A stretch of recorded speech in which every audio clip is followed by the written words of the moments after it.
Ketika terjadi peristiwa ledakan dahsyat di Beirut, maka pertanyaan mendasar lanjutan bagi kaum Shadow adalah, kenapa Beirut? Kenapa sekarang? Saya pun hanya dalam hitungan jam mem-WA seorang legenda hidup dalam dunia Shadow di Indonesia, di mana beliau adalah orang di belakang kehadiran Presiden Soeharto ketika berkunjung ke Bosnia sebagai simbol perdamaian di masa puncak perang Serbia-Bosnia. Sebuah kunjungan inkognito Pak Soeharto waktu itu menjadi simbol kekuatan diplomasi Indonesia yang membawa perdamaian Serbia-Bosnia setelahnya. Perintah Pak Presiden Indonesia akan berkunjung ke Bosnia ketika sedang dalam perjalanan kenegaraan ke Jerman tersebut mengagetkan. Dan perintah Panglima saat itu kepada sang legenda Shadow jelas, Presiden akan berkunjung ke Bosnia, pastikan beliau selamat. Mendarat di sebuah wilayah yang sedang perang adalah sebuah perhitungan yang gila. Namun kalau berhasil membuat respek dunia, apa yang dilakukan akan saya ceritakan di episode lain. Namun yang pasti sejarah telah bercerita tentang prestasinya. Seorang mantan perwira tinggi angkatan laut ini menjadi prestasi dunia. Presiden Soeharto mendarat di Bosnia 8 jam setelah perintah itu diterimanya,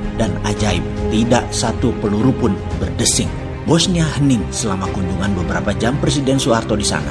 Dua belah pihak mengadakan gencatan senjata menghormati kunjungan kenegaraan Presiden Soeharto di tengah perang. Dunia kagum. Maka saya bertanya singkat kepada legenda hidup tentang Beirut hanya selama beberapa jam setelah peristiwa terjadi. Beliau mengenal saya lebih dari 30 tahun karena saya salah satu anak didiknya. Kalimat saya, mentor, faksi di luar Beirut, siapa yang bermain sekarang di luar Hizbullah Syiah tersebut? Iran kah? Israel kah? Saudi kah? Dia menjawab singkat yang saya langsung menghubungi kontak lain berkaitan dengan jawabannya agar memperjelas. Apa jawabannya? Hanya satu kata, Qasim Soleimani. Ini menarik. Dalam pikiran saya langsung menyambungkan dua temuan cadangan amonium nitrat cukup besar di Eropa dalam tahun 2020 ini dan akhir tahun 2019 kemarin. Di selatan Jerman dan di paket es di Inggris. Total jumlahnya ratusan kilogram. Operasi ini mendapatkan data bahwa Iran yang terus menyerang Amerika telah mengatur akan sebuah operasi serangan ke Eropa dan Amerika untuk membalas dendam kematian atas serangan Amerika ke pemimpin Garda Republik Iran, Qasim Soleimani. Di sisi balik, Mossad yang melakukan counter intelijen tersebut sebagai dukungan terhadap Amerika, terutama Trump yang mendukung ibu kota Israel menjadi Yerusalem dengan memindahkan kantor duta besarnya ke Yerusalem, tidak di Tel Aviv lagi. Dibuat seolah-olah kecelakaan kecil, terbakar. Lalu meledaklah 2,7 ton gudang amonium nitrat. Rakyat sipil Beirut jadi korban. Ini yang membuat kemurkaan semua orang. Demi jabatan, demi kekuasaan, manusia menjadi tidak manusiawi.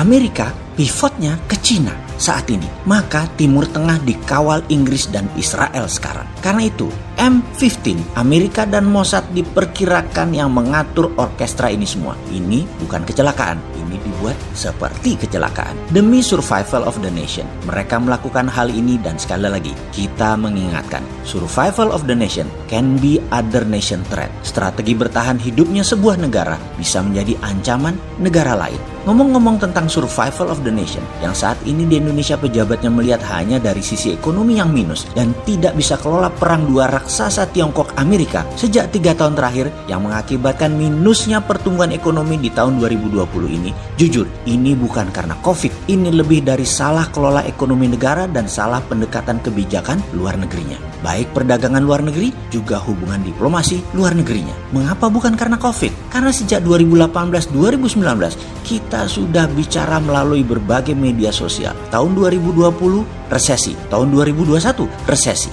Mau bukti? Mau dikirimkan link video 15 bulan yang lalu? Ada kok data itu. Atau begini kita sederhanakan. Pebisnis yang terkena masalah dengan social distancing efek COVID sehingga bisnisnya minus bahkan tutup terbanyak lebih dari 70% adalah memang sejak akhir tahun 2019 bisnisnya sudah mulai bergerak turun sehingga ketika Maret sampai Juli karena COVID bisnisnya langsung terasa terpukulnya. Sedangkan mereka yang biasa naik bisnisnya atau stabil sebelum COVID hingga COVID antara Maret 2020 hingga saat ini bisnisnya masih berjalan baik bahkan naik trennya. Jadi Kalau skala perusahaan yang bermasalah tersebut sebelum COVID dinasionalkan, maka menurunnya ekonomi nasional 2 kuartal awal tahun 2020 ini adalah imbas aslinya data ekonomi yang melemah dari tahun sebelumnya. Namun, karena ukurannya pakai inflasi, maka datanya terlihat baik. Kalau dihitung dari uang beredar dibandingkan dengan hasil produksi, maka sejak 2018-2019